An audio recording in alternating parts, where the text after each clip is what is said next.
call meeting to order. 08:34 in the morning. Roll call. Mr. Neese? Here. Mr. Jasny? Here. Ms. Connor? Absent. You had a chance to look over the minutes? I'll make a motion that we approve the minutes from Wednesday, October 12th, 2022. I'll second it.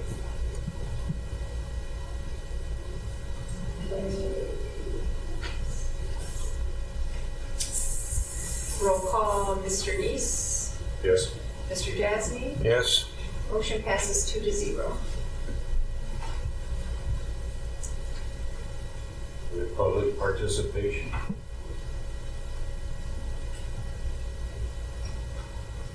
We'll go to old business. Thank you.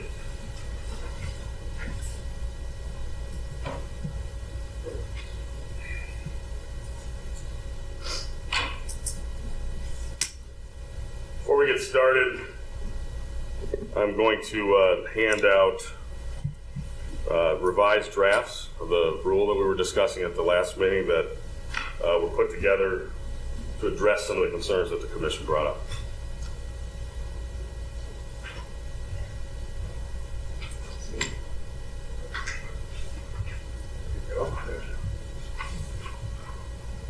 Yeah.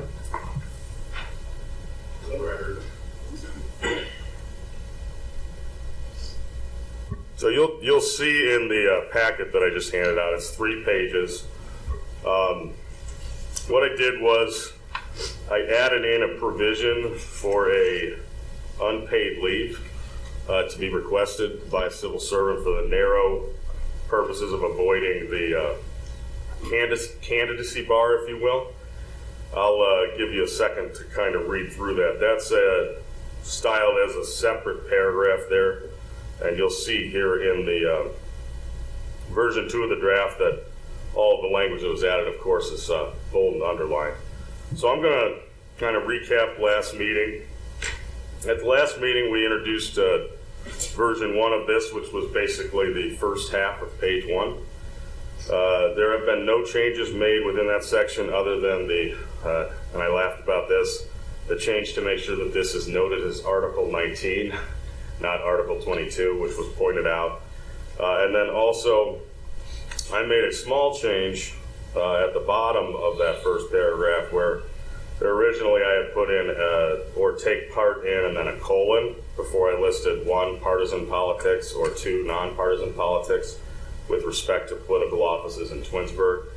I don't believe the colon was the appropriate tool there, so I struck that for any of the grammar nerds out there. But during our discussion, we talked about that language, of course, and then I believe we spent the majority of our time talking about whether or not we wanted to codify a policy for leave built into this Article 19.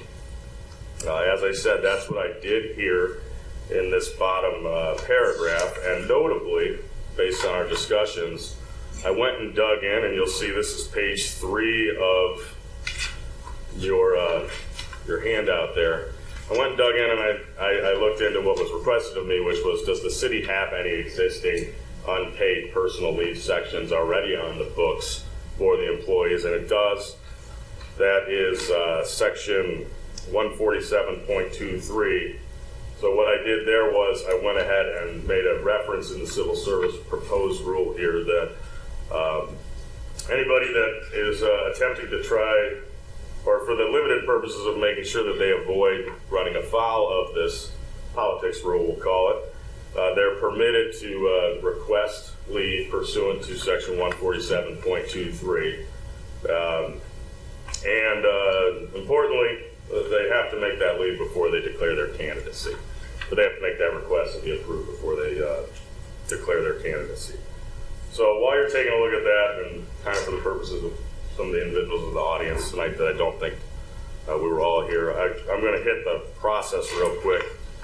So most importantly with civil service rules here in Twinsburg, you can't vote on approving the rule at the same meeting with which it was introduced.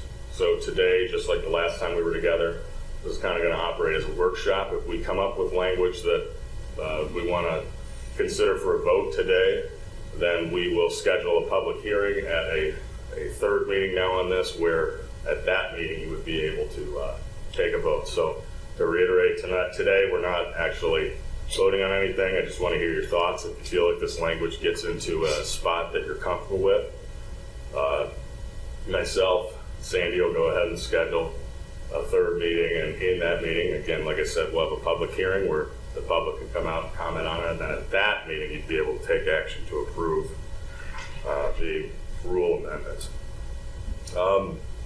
I think at that, I would rather, I was listening to last meeting, I felt like maybe I violated my own rule, which was talk too much, and instead of answering questions. So I'd rather just at this point, since we spent a good amount of time at the last meeting getting into the meat and potatoes of why we do these things, civil service rules namely, I want to be available to ask questions about what your thoughts are on that proposed language. And before we get into that, Kelly, do you have anything to add? All right, thank you.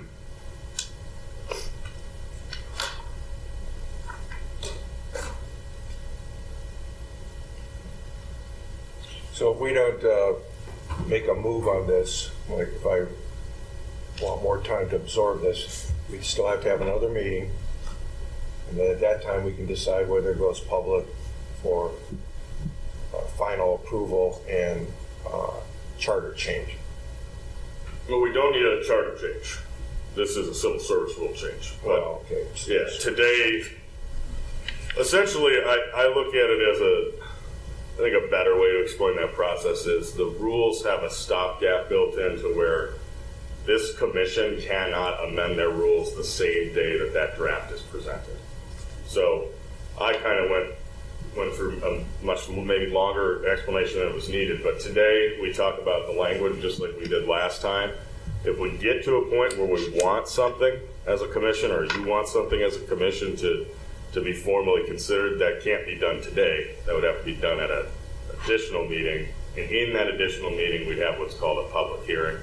In essence, on our agenda below this item, instead of just having public participation in the beginning, this item under old business, we put a little notch next to it, and we call a public hearing after you got to that spot on the agenda.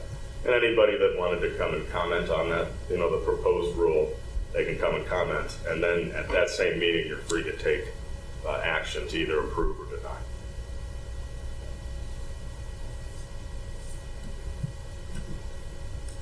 So there's no action to take right now. That's correct. No. And this will be taken. We'll have this in front of us again at the next meeting, correct? If you'd like.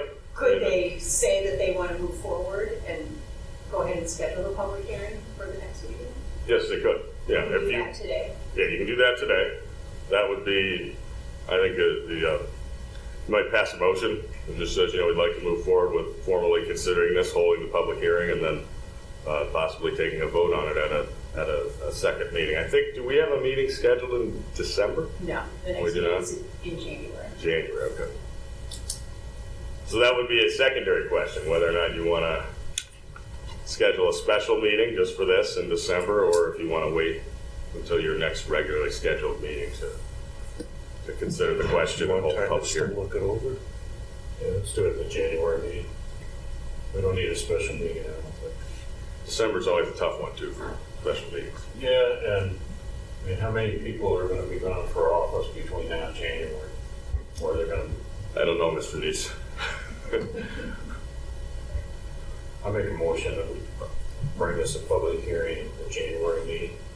There's a second. Oh, yeah, I'll second that, yeah. No rush on this. I want to look it over too. And the vote, Mr. Neese, Yes. Mr. Jasny, Yes. motion passes 2-0. Well, thank you for your time. Thank you. Like I said, we'll put that public hearing on for January, and then I will, there's a couple other ancillary notice provisions there, so I'll post, as I said, a copy of it. And I believe we posted on the website maybe, but I'll make sure that all of the avenues for public outreach are done prior to the meeting with these proposed rules. So, you have the opportunity to hear anybody's concerns, questions, comments. Thank you for your work on this. Hey, my pleasure. Thank you. That's questions, comments.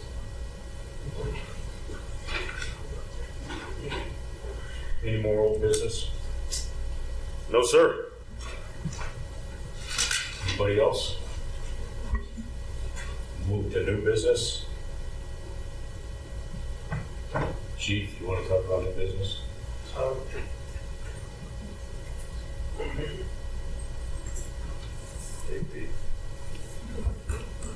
So for today, the only new business I have is the request to extend the lieutenants list.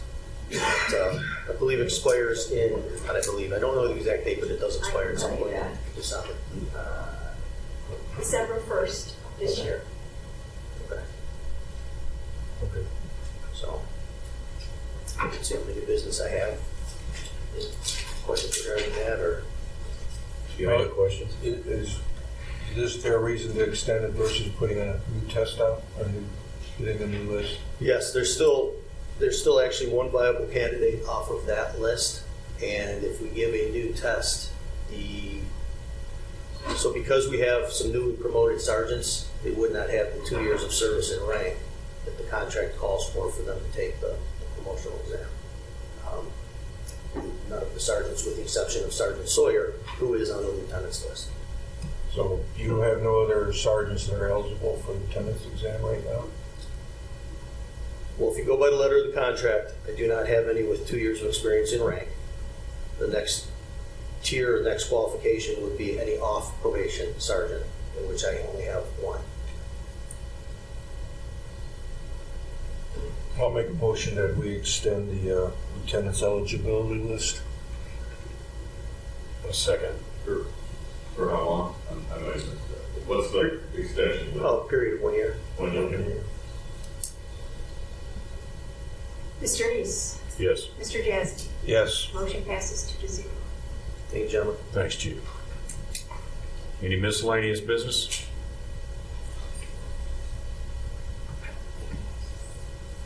Next meeting, January 11th. Anybody have anything else? No, sir. Have a motion? Correct the clocks. Do I have a motion for adjournment? I'll make a motion, we adjourn. Second. Mr. Neese, Yes? Mr. Jazzy, Yes. meeting stands